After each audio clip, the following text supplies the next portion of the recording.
Hoy inicia una semana de conferencia en esta iglesia. El predicador de nuestra semana es el pastor Carlos Gutiérrez. Él no pudo estar hoy con nosotros porque está cerrando también semana de campaña allá en Los Amanes, del otro lado, del otro distrito vecino. Así que me pidió que viniera a apoyarles esta mañana a ustedes. Y recordábamos esta semana algo que ocurrió hace ya 17 años, cuando estudiamos teología en el seminario. Yo estudié con él, somos compañeros de promoción. En el último semestre le asignaron el distrito de Nirgua para que él fuera el pastor de ustedes. Y el primer día fue un miércoles. Él tenía que predicar ese miércoles dando inicio a su distrito, emprendiendo el nuevo distrito, y me invitó a mí a predicar la palabra de Dios. No estuvimos en esta iglesia, estuvimos en la iglesia de Los Pinos no, la que está del otro lado, Las Tunitas. Ahí fue donde prediqué, y yo prediqué un sermón, y a él le gustó tanto ese sermón que lo recuerda a pesar de que han pasado tantos años, ya 17 años. Y esta semana, cuando me pidió que predicara, me dijo: predica ese sermón. Así que vamos a ir a nuestra lectura bíblica, Zacarías capítulo 9, versículo 9. Esto porque en marco de esta semana de conferencia están los teólogos estudiantes de la materia homilética repartidos en las iglesias de este distrito. Así que ese sermón que voy a tener hoy lo prediqué yo en mi clase de homilética, así que por eso lo relacionamos. Zacarías 9:9. La palabra de Dios lo tiene, ¿verdad? La palabra de Dios dice: alégrate mucho, hija de Sión, da voces de júbilo, hija de Jerusalén. Tu rey viene a ti, justo y salvador, y humilde, y cabalgando sobre un asno, sobre un pollino, hijo de asna. Estas palabras del profeta Zacarías fueron dichas por el profeta y reveladas por Dios 500 años antes del nacimiento de Jesús. Imagínense, ya Dios le había revelado al profeta lo que iba a ocurrir en el futuro, 500 años después. Nosotros tenemos un privilegio, miramos atrás. Lo que Zacarías miraba en el futuro, nosotros podemos mirar atrás al pasado, allá hace 2000 años atrás, y vemos el cumplimiento de esta profecía, una profecía hermosa, una profecía que se convirtió en un canto especial. Recuerden que los hebreos peregrinaban a Jerusalén durante 7 oportunidades en el año, las 7 fiestas judías, y cada vez que ellos iban a Jerusalén, ellos cantaban salmos, especialmente el Salmo 120 al 134, son los salmos que cantaban cada vez que subían a Jerusalén. Pero también cantaban profecías cortas, y Zacarías 9:9 se convirtió en un canto especial, una profecía cantada, que cada vez que iban a Jerusalén lo cantaban. Así que Zacarías 9:9 es un canto. Yo no se lo voy a cantar porque no sé cantar, pero bueno, ellos lo cantaban en hebreo, me imagino que lo cantaban, y era un canto muy hermoso. Alégrate mucho, hija de Sión, da voces de júbilo, hija de Jerusalén. Tu rey viene así, justo y salvador, humilde y cabalgando sobre un asno, sobre un pollino, hijo de asno. Nuestra iglesia madre, la iglesia católica, recuerda el cumplimiento de esta profecía en la semana mayor, en la semana santa, comenzando la semana con el domingo de Ramos. Ustedes lo saben, ¿verdad? En el domingo de Ramos se recuerda el cumplimiento de esta profecía de Zacarías 9:9. Pero vamos a estudiar esta profecía, una profecía que es mesiánica porque se cumple en la vida de Jesús, pero también una profecía escatológica, una profecía para el último capítulo, la historia de este mundo. Por eso es que para nosotros es relevante, por eso es que para nosotros es importante, porque también vamos a cumplir esta profecía muy pronto. Bendito sea el nombre de Dios. Muy pronto esta profecía será una realidad, y tú y yo seremos partícipes. Alabado sea el nombre de Dios. Vamos a regresar un poco, a viajar al pasado, hace 2000 años atrás.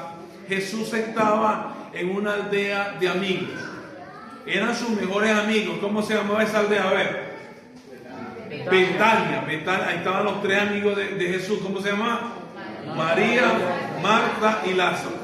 Y Jesús había hecho el milagro más espectacular, más poderoso de su ministerio. ¿Cuál fue ese milagro? La resurrección de Lázaro. La mayoría de los milagros que Jesús había hecho, lo había hecho con un poco oculto. No le digas a nadie, ve, presentarte al sacerdote, le dijo al leproso. Y generalmente los milagros no eran muy vistos, no eran muy vistosos. Pero este milagro en particular lo realiza en el cementerio de Betania, donde todo el pueblo estaba reunido, y de frente le dice: Lázaro, a ti te digo, ven fuera. Ese milagro fue espectacular, fue un milagro poderoso. Jesús le llama por nombre, porque se le dice levántate, se levantan todos los muertos que están en el sepulcro, y específicamente llamó solamente a Lázaro. Muy bien, la familia estaba muy feliz, la familia de Lázaro estaba muy contenta por la resurrección de Lázaro. En agradecimiento a Jesús y a Lázaro se hace una fiesta especial al lado de la casa de María, Marta y Lázaro. Al lado de la casa de María, Marta y Lázaro vivía Simón, el tío de María, Marta y Lázaro.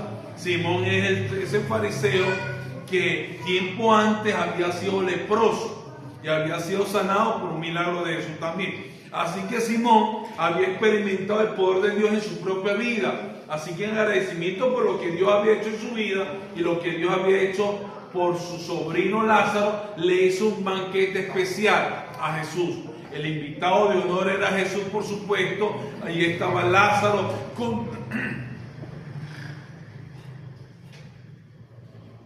contando su experiencia. Me imagino que la gente le preguntaba: ¿qué se siente estar muerto? ¿Qué viste? ¿Viste la luz en el fondo? ¿Cómo es eso allá? ¿Cómo es eso allá de qué lado? Le preguntaban cosas a Lázaro y Lázaro le explicaba. Yo me sentía muy débil, estaba muy enfermo, de repente no supe más.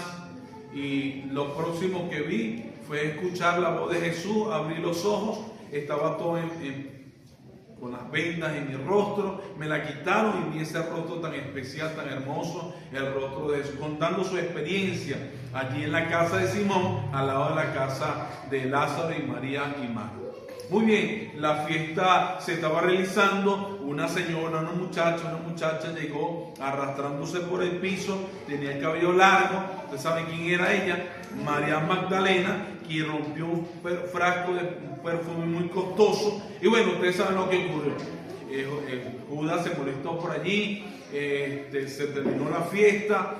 Jesús se quedó en Betania durante toda esa semana, hasta llegar al siguiente domingo. Durante toda la semana Jesús estuvo en Betania. El siguiente domingo era el día de la Pascua. Todos los judíos deben ir a Jerusalén a celebrar la Pascua. Así que los habitantes de Betania se levantaron muy temprano para comenzar a caminar hacia Jerusalén. Pero en el trayecto de Betania a Jerusalén ocurrieron algunas cosas interesantes. Jesús venía de Betania, iba ¿para dónde?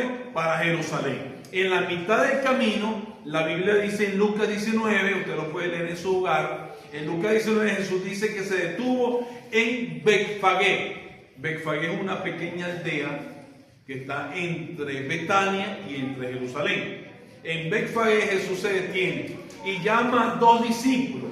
No sabemos cuál de los 2 discípulos fue. Puede ser Pedro, Juan, Andrés, Felipe, Natanael, Tomás, no sabe, Judas, no sabemos cuál. Pero llaman a estos 2 discípulos y eso le dice: vayan a la aldea que está allá al frente, allá van a encontrar un pollino atado, desátelo y traédmelo. Y si alguien pregunta por qué desatar el pollino, dígale que el Señor lo necesita. Estos 2 discípulos comenzaron a caminar un poco enojados, pero ese Jesús es caprichoso. No, estamos cerca de Jerusalén y ahora nos manda a buscar, como los muchachos cuando los mandamos. Y estos iban a ir todos remolones allí, molestos, caminando. Pero ¿por qué Jesús quiere mandar a buscar un pollino? Si Él nos ha dicho muchas veces que caminar es bueno para la salud. Caminar es muy bueno para la salud. Mejor que correr, caminar es bueno para la salud. Entonces Jesús siempre dice que hay que caminar, y ahora nos está diciendo que mande a buscar un pollo y si estamos tan cerca. ¿Para qué se le ocurre a Jesús, se le antoja a Jesús mandar a buscar ese pollino? Y los 2 iban allí molestos, incómodos, mientras uno de ellos se acuerda la lección que habían recibido en la escuela. Allá en la escuela, en primaria, los niños se les enseñaba un poco de historia. Y la historia dice que los reyes para sentarse en el trono de David, desde los tiempos de David, acostumbraban a buscar un pollino que nunca había sido montado y entraban a Jerusalén montados en el pollino. Así que estos dos dijeron, no, este es el día. Hoy Jesús se propone coronarse como rey, por eso nos mandó a buscar este pollino. Así que al fin nos vamos a librar de ese yugo romano que tanto nos trata mal, que nos piden impuestos, que nos pone presos nuestros muchachos. Al fin Jesús se decidió, porque Jesús tenía un mensaje diferente. Jesús había dicho, mi reino no es de este mundo. La esperanza de los discípulos se les había apagado cuando Jesús había dicho eso. Pero hoy todo iba a cambiar. Hoy Jesús mandó a buscar ese pollino, lo soltaron, ¿por qué pasó? ¿Por qué soltaron el pollino? El Señor lo necesita. Y milagrosamente los dueños se quedaron calladitos, trajeron el pollino, montaron a Jesús en el pollino y siguieron el camino. ¿Hacia dónde? Hacia Jerusalén. Antes de llegar a Jerusalén deben subir, si tú vienes de Betania, debes subir la espalda del Monte de los Olivos y bajar a Jerusalén. Debes subir la espalda del Monte de los Olivos para entrar a Jerusalén. Así que siguen subiendo la espalda del Monte de los Olivos, llegan allí a la cima del Olivo y comienzan a bajar para entrar a Jerusalén. Cerca de la bajada, dice Lucas 19, ocurrió un episodio maravilloso. Jesús se detiene, la marcha se detiene, la gente comienza a gritar y a cantar. ¿A que no saben qué empiezan a cantar? Zacarías 9:9. Alégrate mucho, hija de Sión, da voces de júbilo, hija de Jerusalén. Tu rey viene a ti, justo y salvador, y humilde y cabalgando sobre un asno, sobre un pollino, hijo de Ar. Hosana, Hosana, viva el rey de los judíos, cantaba la multitud. Algunos arrancaban palmas, por eso que lo llaman Domingo de Ramos, arrancaban palmas para dar la bienvenida al nuevo rey de Israel, a Cristo Jesús, al Mesías, que al fin se iba a coronar como rey. Los discípulos emocionados, arrancando palmas, se quitaban sus trajes, sus capas, lo colocaban en el camino a Jesús para que Jesús entrara a Jerusalén. Pero de repente Jesús se detiene. Jesús se detiene, la multitud también se detiene y observan el templo de Jerusalén. ¿Saben que el templo de Jerusalén es una de las 7 maravillas de ese tiempo? Ese templo que fue construido y diseñado por el rey Salomón. David no se le permitió construir el templo, lo construyó su hijo Salomón. Ese templo era muy hermoso, muy bello, que la reina de Saba, cuando vino al templo, se sorprendió de la belleza de ese templo tan maravilloso. Ese templo, como ustedes saben, los estudiosos de la Biblia, fue destruido en el año 605, cuando Nabucodonosor llega a invadir a Jerusalén. Se lleva al cautivo a los jóvenes, a los muchachos, y Jerusalén queda destruido, los muros, y el templo que también queda destruido. Bueno, pero posteriormente en el imperio de los medios y los persas se le permite a los hebreos volver a regresar a su tierra y reconstruir los muros, y reconstruir el templo. Zorobabel es el encargado de reconstruir el templo de Jerusalén. Este segundo templo no era tan hermoso como el primero. Los viejitos que todavía vivían, que habían visto el primer templo, lloraron al ver el segundo templo, que no era tan bello como el primero.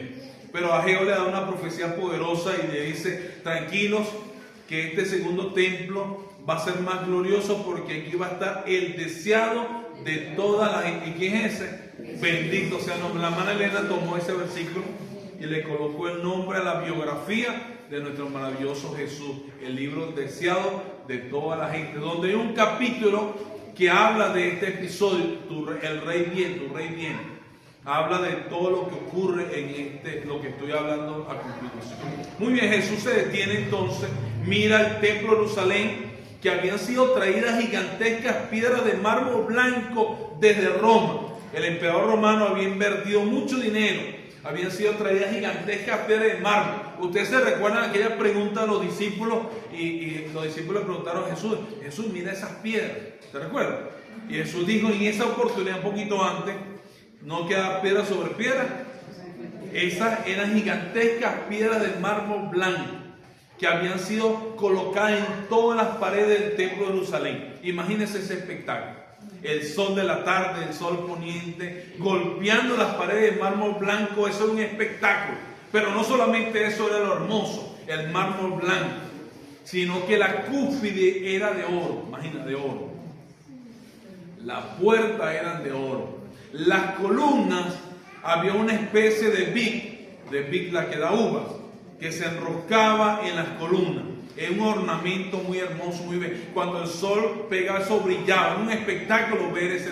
Bueno, los discípulos, Jesús y la multitud que venía de Betania quedan impactadas al ver esta escena tan impactante y tan hermosa. Pero había algo que causaba dolor y tristeza en los corazones de esas personas. Eran las banderas romanas que indicaban que ese lugar estaba bajo el dominio, bajo el control del imperio romano. Bueno, allí de repente los discípulos miraron a Jesús. Los rostros de los discípulos estaban felices porque al fin Jesús se había dignado, se había decidido de tomar el reino de David.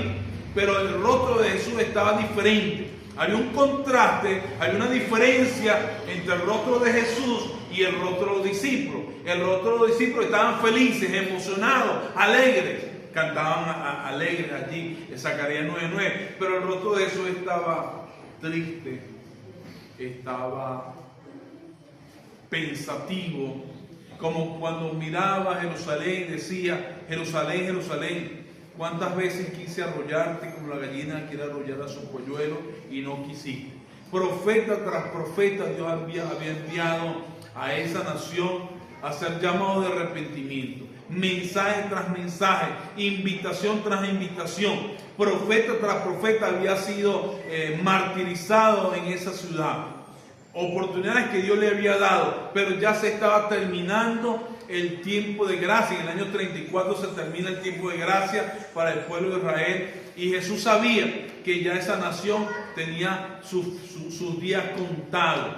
Ese pueblo que él tanto amaba, esa nación que él tanto quería, iba a llegar a su fin, porque Dios iba a retirar al retirarse él, la oportunidad se iba a terminar en esa ciudad. Así que Jesús estaba mirando a Jerusalén y comenzaron a salir lágrimas de los ojos de Jesús. Dice la palabra de Dios que Jesús lloró al ver a Jerusalén.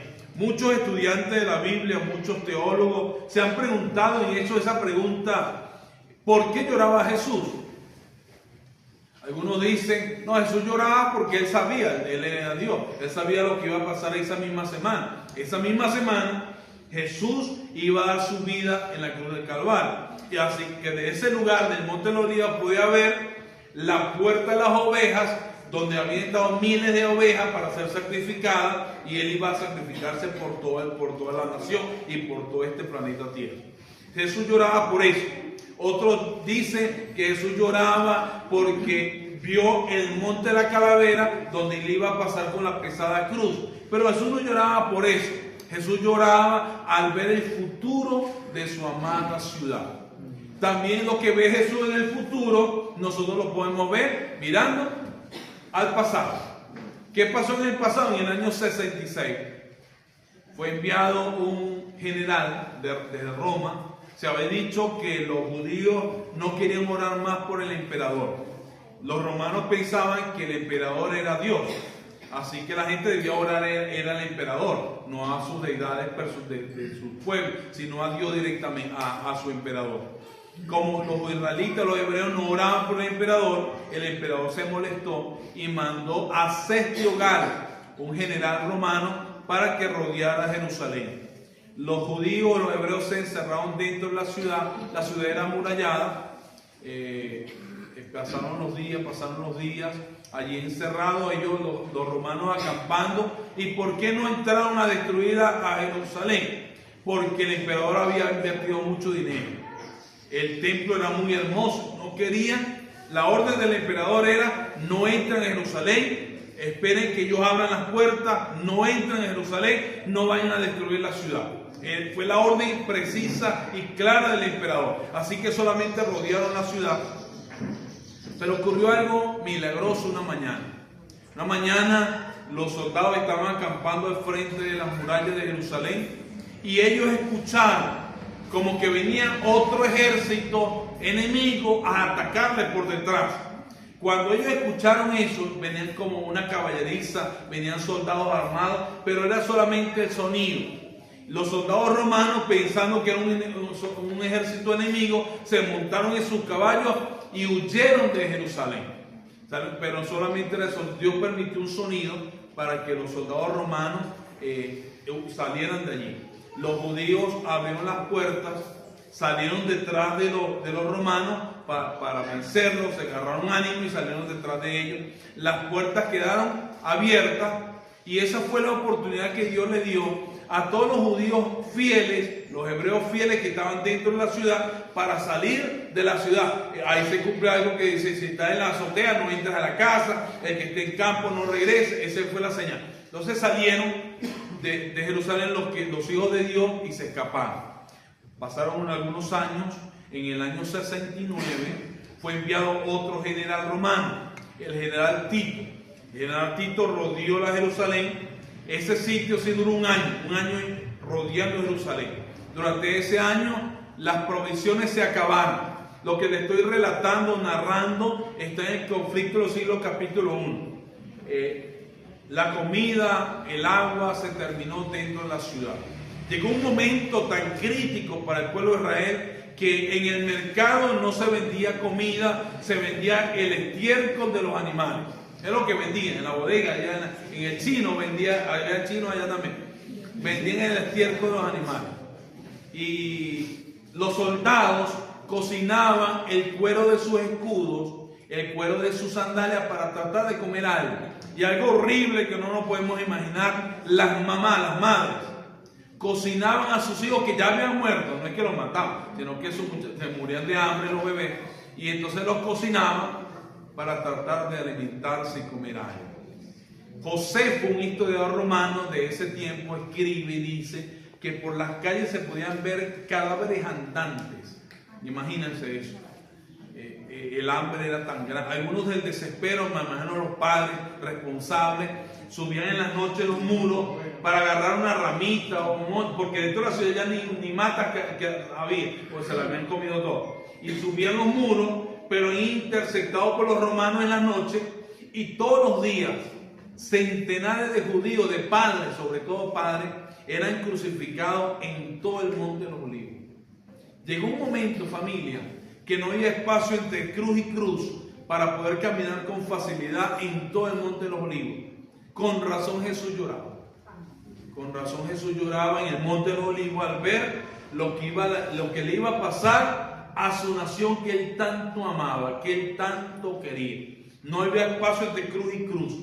Bueno, ya finalizando el año 69, llegando al año 70, el general Tito se proponía a descansar, se quitó su armamento, su armadura, bueno, lo que ellos usaban, los romanos, su casco y su espada. Cuando llegó un soldado de alto rango: mi general, los judíos abrieron las puertas. Le dijo al general. El general se levantó rápidamente, se volvió a colocar su uniforme y salió corriendo a la ciudad a decirle a los soldados que no entraran a la ciudad, porque él había recibido órdenes de que no destruyeran a Jerusalén. Pero cuando el alboroto, los gritos impidieron que la voz y la orden del general Tito fuera escuchada, los soldados entraron a Jerusalén, comenzaron a masacrar a todas las personas que encontraban en el camino. Ríos de sangre, dice José, salían de las puertas de Jerusalén. Algunos, para salvarse, se metieron dentro del templo. Un soldado tomó una tea encendida y la metió entre los cornes de la puerta, en los cornes de la puerta, y el templo, que era en madera tachonada con oro, eso era muy hermoso por dentro, se incendió y el templo de Jerusalén se quemó completamente. Al final, cuando el fuego se apagó, los soldados en busca del oro, con la fiebre del oro comenzaron a quitar las piedras y no quedó una piedra que no fuera removida, como dijo Jesús en la profecía, buscando el oro, buscando entre las piedras, entre los escombros, el oro derretido. Muy bien, eso es lo que veía Jesús cuando miraba su amada ciudad. Pero cuando yo medito en esto, pienso que Dios todavía nos sigue mirando. Bendito sea el nombre. Pero la pregunta es, ¿qué hace Jesús cuando observa tu vida? ¿Qué hace Jesús cuando observa tu hogar? ¿Qué hace Jesús cuando te ve en el cuarto y la puerta está cerrada? ¿Qué hace Jesús al observar tu familia, tu hogar? ¿Qué hace Jesús cuando ve mi iglesia bendita del séptimo día, este pueblo maravilloso? ¿Qué hace Jesús? ¿Será que la condición de nuestra iglesia, la condición de nuestra familia, nuestra propia condición hace llorar a Jesús? ¿Qué creen ustedes? A lo mejor, ¿verdad?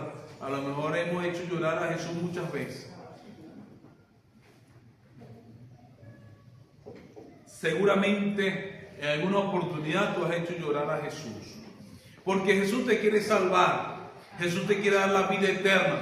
Y esta semana de conferencia va a ser una oportunidad más que Dios nos va a dar a cada uno de nosotros para que abramos nuestro corazón a Dios, le manifestemos públicamente, el que no lo ha hecho, que aceptamos a Cristo como nuestro Salvador personal. Esa es una oportunidad más que el Señor nos está regalando, nos quiere dar. No te pierdas esta semana de conferencia. Puede ser la última oportunidad que Dios te está dando. Así que no hagas llorar más a Jesús. No hagas que Él siga insistiendo, porque Él está en la puerta. Sigue tocando, porque Él quiere entrar a nuestra vida, entrar a nuestra iglesia, entrar a nuestro hogar, y cenaré con Él y Él conmigo. Lo que Dios quiere es establecer una relación de intimidad con cada uno de nosotros. Por eso Él está tocando la puerta de nuestro corazón. Esta semana seguramente tu corazón va a ser tocado para que Dios entre en tu vida. Ojalá todos podamos abrir nuestro corazón a Jesús y tomar decisiones definitivas en nuestra vida, porque pronto esta profecía escatológica va a ser una realidad. Mi Biblia, hoy estoy estrenando Biblia, disculpa, una Biblia pequeñita, la compré esta semana, bien bonita. Esta Biblia, el título de Lucas 19, del versículo 28, usted lo tiene allí. Se titula, mira lo que se titula en la Biblia: la entrada triunfal de Jerusalén. Mira, si yo escribiera una Biblia, yo no le colocara ese título a ese capítulo. A mí no me parece una entrada triunfal. ¿Por qué no me parece una entrada triunfal? Yo le cambiaré el nombre. No me pregunte qué nombre le colocaría, pero no le colocaría entrada triunfal, porque esa entrada triunfal, ¿cómo terminó? Jesús está llorando, la gente ve a Jesús llorar. Las damas comienzan a llorar, porque las damas son las que lloran, los hombres no lloramos, ¿verdad? No. En público no lloramos.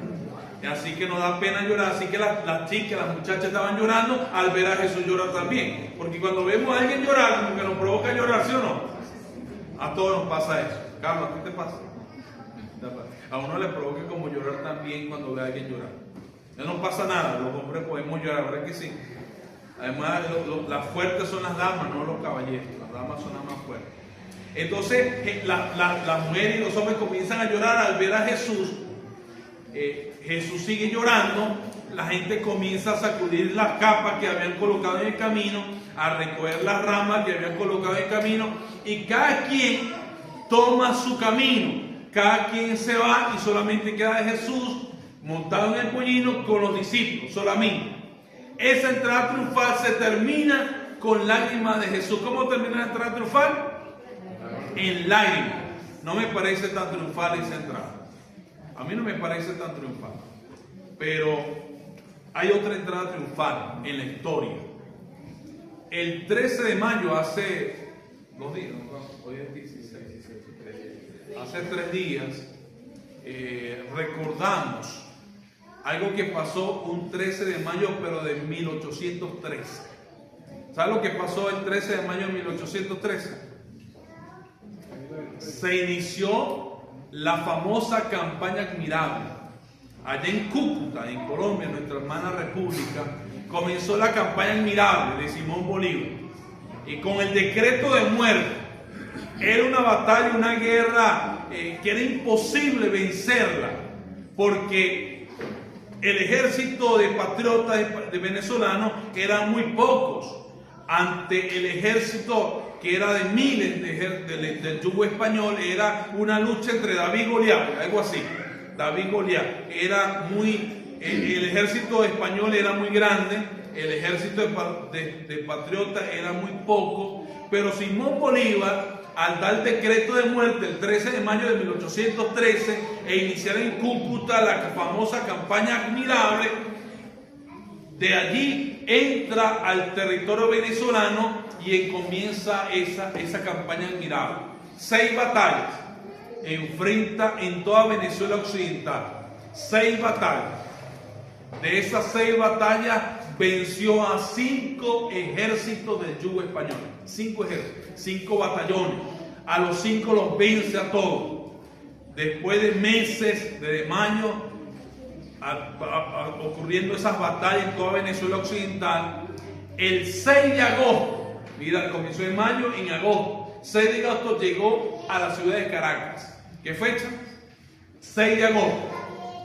Entra a Caracas después de tener esas 6 batallas y liberar a Venezuela occidental del yugo español. Simón Bolívar no venía en el caballo blanco como lo acostumbramos a imaginar. Venía un carruaje negro, tirado por briosos caballos negros.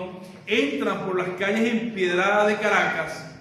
De los balcones, las muchachas, las señoritas, agarraban rosas y se lo lanzaban al carruaje de Simón Bolívar. Y por primera vez en la historia de Venezuela se le dice a Simón Bolívar: ¡viva el libertador! Bendito sea el nombre de Dios.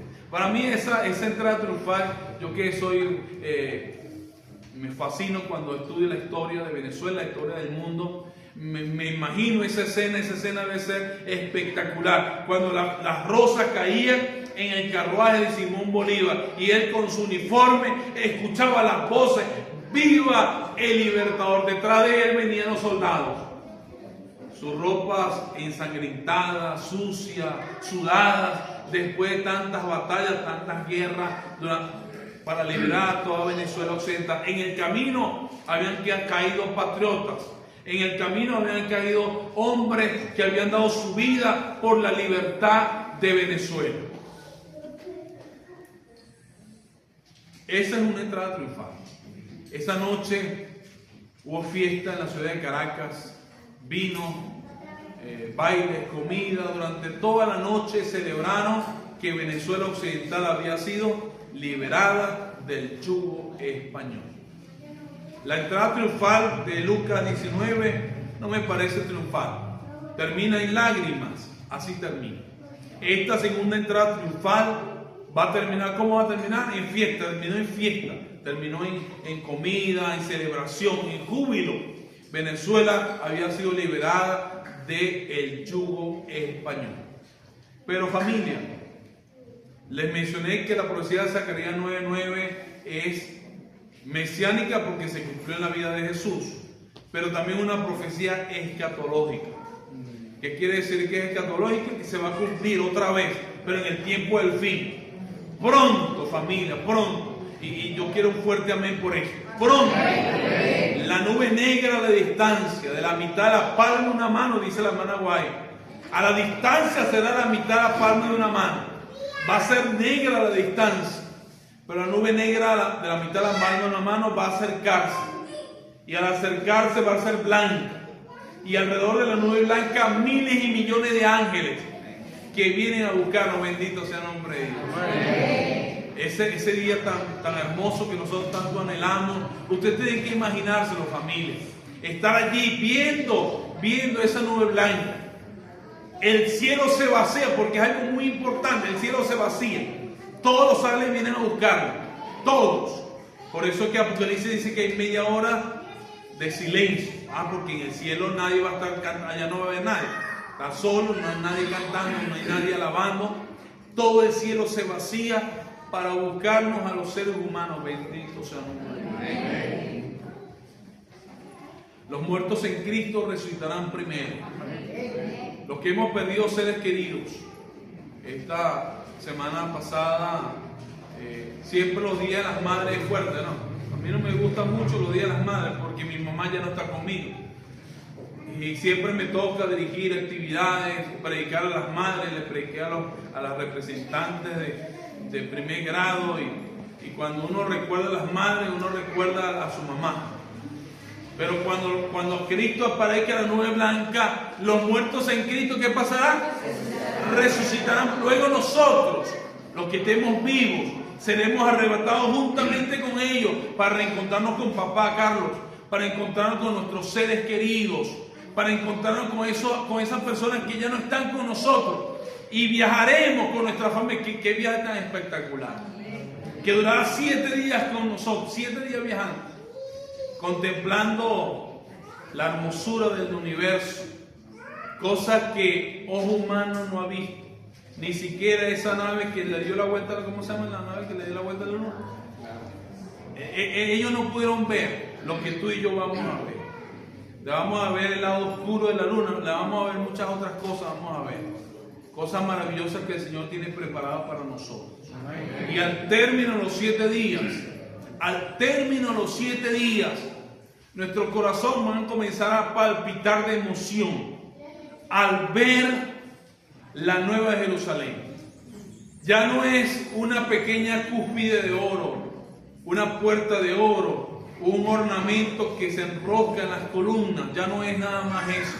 Ya toda la ciudad es de oro puro. Las calles son de oro, las casas son de oro. Y él dice primero escrito que nuestro amado Jesús va a girar las puertas sobre sus cosnes y nos va a dar la bienvenida a todos nosotros. Amén. Esa sí es una entrada triunfal. Esa sí va a ser especial, hermano, cuando comencemos a entrar a la ciudad santa. Yo no sé cómo Jesús va a hacer. Ese es el problema de Jesús, porque Él dice que nos va a entregar en nuestras manos una corona de oro. Yo quiero que me la entregue Jesús. Me imagino que tú también quieres que Jesús te la entregue, ¿verdad que sí? No quieres que otro te la entregue, Jesús mismo. Jesús te la va a entregar. No sé cómo lo va a hacer, porque son millones. Y Jesús nos va a entregar una corona de oro en nuestras manos. Una corona que representará la victoria y el éxito en esta guerra espiritual. Familia, pronto esta entrada triunfal va a ser una realidad. Amén. Pero para pertenecer y participar de esta entrada triunfal, usted tiene que tomar decisiones. Y esta semana de campaña es una semana de decisiones. Para que de una vez por todas le abras tu corazón a Jesús. El Señor quiere salvarte. El Señor te quiere dar la vida eterna. Por esa razón, familia, amigos, jóvenes, muchachos, decidamos entregar nuestra vida a Jesús. Abramos nuestro corazón al Señor. El Señor todavía está tocando la puerta de nuestro corazón, porque Él te quiere recibir con los brazos abiertos allá en la Canaán celestial. Después de entrar y de recibir la corona de oro, vamos a caminar y acercarnos al trono celestial donde está Jesús con los brazos abiertos. El primero en entrar al conflicto de los siglos dice que el primero en entrar es nuestro papá. ¿Cómo se llama papá? Adán. Al lado de él su esposa, su hermosa. Qué hermosa es Eva, ¿verdad? Qué hermosa. Si las mujeres son bellas ahorita, imagínate, 6.000 años. ¿Cómo sería Eva de hermosa? Tomada de las manos de Adán. Venir caminando. Adán, de la emoción que va a sentir familia, ¿sabe lo que va a pasar con Adán? Van a salir lágrimas de sus ojos, de la emoción. Y no va a soportar la emoción, la felicidad, que va a quedar desplomado al suelo, a los pies de Jesús. Y Jesús lo va a levantar y lo va a abrazar. Yo me imagino que Jesús va a llorar también en ese momento. Yo me imagino que todos vamos a llorar. Así que esa entrada triunfal va a terminar en lágrimas. Pero lágrimas de felicidad. Porque de felicidad también se llora. ¿Quieres tú estar presente en esa entrada triunfal? Amén. Yo te invito a que te coloques en pie para que le pidamos en esta mañana al Señor Jesús que renueve nuestro pacto con Él, que nuestra vida pueda estar en armonía con Él, que nos perdone todos nuestros pecados, nuestras transgresiones, y que nuestros nombres nunca jamás sean borrados del libro de la vida. Amén. Querido Padre Celestial, aquí nos encontramos, Señor. reconocemos nuestras debilidades, reconocemos nuestras transgresiones. Sí, Señor, te hemos fallado, hemos pecado, pero queremos pedirte perdón más. Señor, límpianos, agarra nuestros pecados, Señor, y échalo al fondo del mar. Sea lo que sea que ya hemos hecho, Señor, límpianos totalmente. Perdónanos, entréganos una hoja en blanco. Desaparece esos pecados que hemos cometido y darnos la oportunidad de que allá, en ese momento, esa entrada triunfal, nosotros seamos partícipes. Amén. Seamos testigos de ese encuentro de los dos Adanes. Y seamos impactados nuestras emociones, secar nuestras lágrimas, Señor, para allá frente al trono, tu trono, Señor. El trono limpio y perfecto, el trono de Dios. Amén. Oh Dios, ayúdanos. Pero te quiero suplicar, te quiero rogar que puedas venir pronto. Amén. Porque mientras estamos de este lado de la eternidad, van a seguir ocurriendo cosas tristes en nuestras vidas. Vamos a seguir despidiendo personas, familiares, amigos. Queremos más bien que llegues pronto para reencontrarnos con nuestros seres queridos. Y para ser feliz completamente. Porque en esta tierra, Señor, no podemos ser felices. Totalmente no lo podemos ser, a veces, de vez en cuando. En algunos momentos somos felices, pero es pasajero, es momentáneo. Allá en el cielo, Señor, donde vamos a pernoctar durante 1000 años, allí sí seremos felices. Y luego en esta tierra, por toda la eternidad, la felicidad se desbordará de nuestros corazones. Amén. Oh Dios, por favor te rogamos, te suplicamos, te pedimos que vengas ya a buscarnos. Amén. En el nombre de Jesús. Amén. Amén. Que Dios me lo bendiga. Amén.